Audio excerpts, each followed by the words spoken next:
Nobody told me I'd spend my 78th birthday completely alone. Not my kids, not my grandkids, nobody. That was 3 years ago, and it taught me something most people refuse to accept until it's too late. You're probably going to end up alone.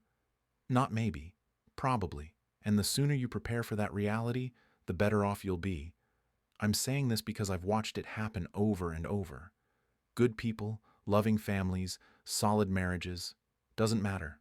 Life has a way of leaving you on your own when you least expect it. My neighbor Janet found out the hard way.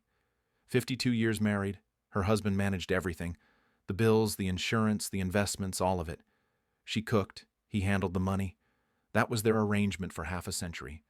Then one Tuesday morning, he didn't wake up. Heart attack in his sleep. And suddenly, Janet's sitting there at 74 years old with no idea where the bank accounts are, what bills get paid when, or even how to log into their online banking. She called me crying 2 weeks after the funeral. The mortgage payment bounced. Turns out they had 3 different bank accounts she didn't know existed, and the main one had been empty for months. Her husband had been moving money around to cover some investment losses he never mentioned. She found out about their financial problems at the same time she found out she was a widow. That's not unusual. I wish it were. Living in a retirement community, you see patterns. The same stories play out with different faces. Sometimes it's the husband who gets blindsided. Can't cook anything beyond cereal and sandwiches.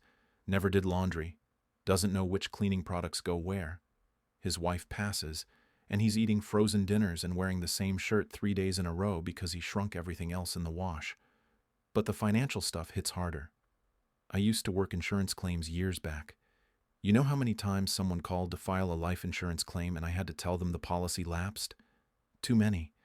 The monthly payment got missed. The grace period expired. And now there's nothing. No payout. No safety net. Just a grieving spouse finding out they're also broke. You don't want to be that person. Trust me. Here's what nobody warns you about when you're younger. Those kids you're raising, the ones you sacrifice everything for, there's a decent chance they won't be around when you need them. Not because they're cruel, not because they don't love you, because life gets complicated.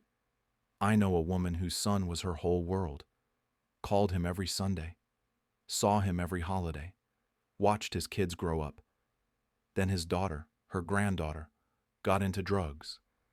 Suddenly, every ounce of his energy went into rehab programs, court dates, keeping his family together.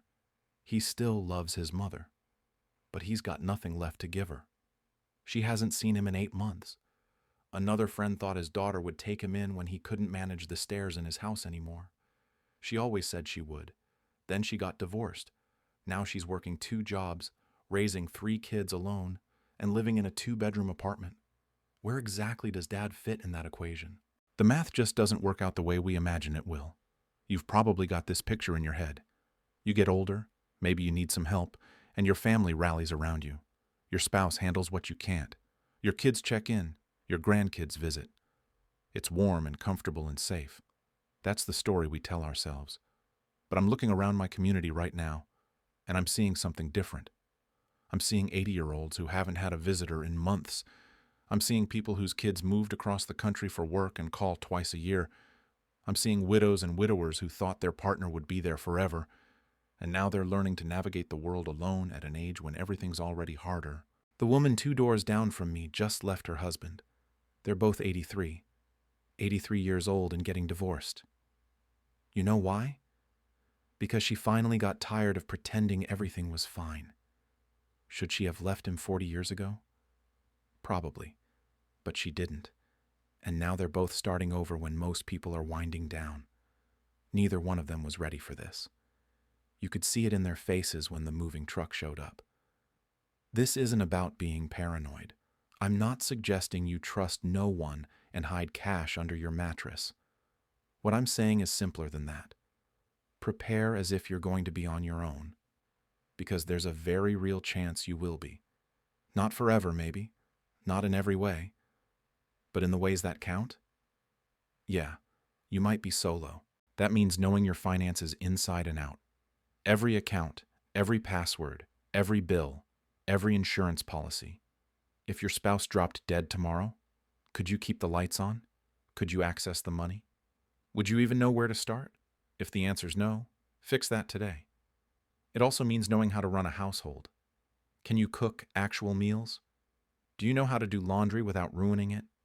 Could you handle basic repairs or at least know who to call? These sound like small things until they're the only things standing between you and chaos. And it means having a backup plan for where you'll live. Because that big house you raised your family in, you might not be able to maintain it alone. Can you afford something smaller? Do you know what your options are? Have you actually looked at the numbers? Most people haven't. They're operating on hope and assumptions. But assumptions fall apart fast when reality shows up. Here's the thing nobody wants to admit. The people living independently right now, the ones who've been on their own for years, they're going to be your lifeline when everything changes. You might not talk to them much now. Maybe you see them at community events or wave in passing. But when your world shifts and you're suddenly navigating life solo, those are the folks who know the ropes. They've figured out how to manage a household alone. They know which repairs you can handle yourself and which ones require a professional. They've learned to cook for one without wasting half the groceries. They know how to fill the days when there's nobody else around. And here's what matters most. They're available. Your married friends with the grandkids and the family drama, they're stretched thin. They care about you, but they've got their own fires to put out. The single people in your orbit aren't dealing with a spouse's medical appointments or a son-in-law who lost his job or a granddaughter in rehab. They've got bandwidth. They've got time. They've built a life that doesn't depend on others being there. So if you're currently coupled up and content, do yourself a favor. Build some friendships with people who live alone. Learn from them now, before you need to, because their skills might become your skills sooner than you think. Now let's talk money, real talk, not the vague stuff. Do you know the exact dollar amount in every account you have access to? Could you list every monthly bill that comes out automatically? What about the life insurance policy? Is it term or whole life? When does it expire? Who's the beneficiary? I worked in life insurance early in my career. The worst calls I ever took were from people trying to file claims on policies that had lapsed years ago. They'd been counting on that money. Sometimes it was their entire plan for covering final expenses or keeping the house. And there was nothing anyone could do. The policy was gone. You don't want to be that person. You especially don't want to be the surviving spouse who discovers the policy lapsed because your partner forgot to pay the premium or thought they'd handle it later. Later runs out. Sit down this week and make a list. Every account, every password, every automatic payment, where the important documents are kept, who to call if something happens. Then share that list with someone you trust. Update it twice a year. And while you're at it, have the uncomfortable conversations. Talk to your spouse or partner about what happens if one of you goes first. Talk to your kids about your wishes for end-of-life care. Get it in writing. Make sure there's a will, a healthcare proxy, a power of attorney. Don't leave people guessing when they're already grieving. You also need a relationship with an attorney, not just to draft documents, but someone who can protect you if things go sideways. Because sometimes the people you trust most are the ones who take advantage. I've seen it happen. Parent goes into a facility, kid takes over the finances, and suddenly there's a new boat or a remodeled kitchen while mom's sitting in a shared room eating pureed food. By the time anyone notices, the money's gone. And mom? She's got maybe 3 months left anyway. Nobody's going to investigate. Nobody's going to prosecute. It just happens. That's why you need someone outside the family keeping an eye on things. Someone who doesn't have a financial interest in your assets. Someone who'll ask the hard questions if the numbers stop adding up. Don't assume your kids are above this kind of behavior. Most of them probably are. But desperation does strange things to people. And sometimes the problem isn't malice. It's just incompetence. They mean well, but they've never managed money before, and suddenly they're making decisions about your life savings. Protect yourself. Stay involved in your own finances as long as you possibly can. And when you can't anymore, make sure there are checks and balances in place. One more thing. Start building the life you'd want to live alone, even if you're not alone right now. What would that look like? Where would you live? How would you spend your time? What would bring you joy and purpose when nobody else is around to provide it? Don't wait until you're forced into that situation to figure it out. Start now. Take a class. Join a group. Develop a hobby that's just yours. Build friendships that aren't couple-based. Create a version of yourself that's complete on its own.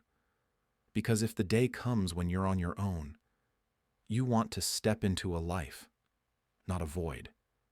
You want to wake up with something to do, somewhere to go, people who'll notice if you don't show up.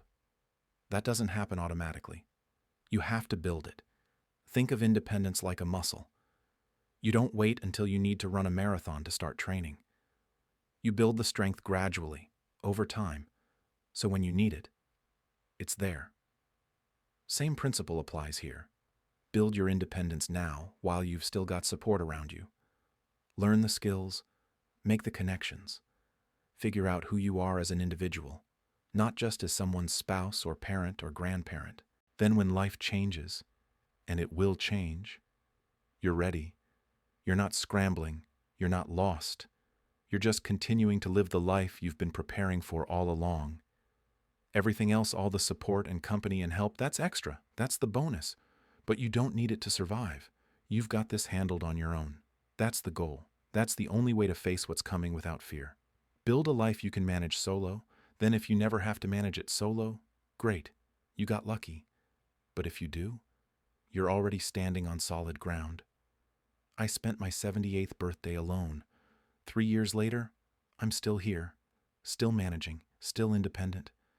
Not because I got lucky, because I prepared. You can do the same. Start today. Check those accounts. Learn those skills. Build that backup plan. Your future self will thank you for it.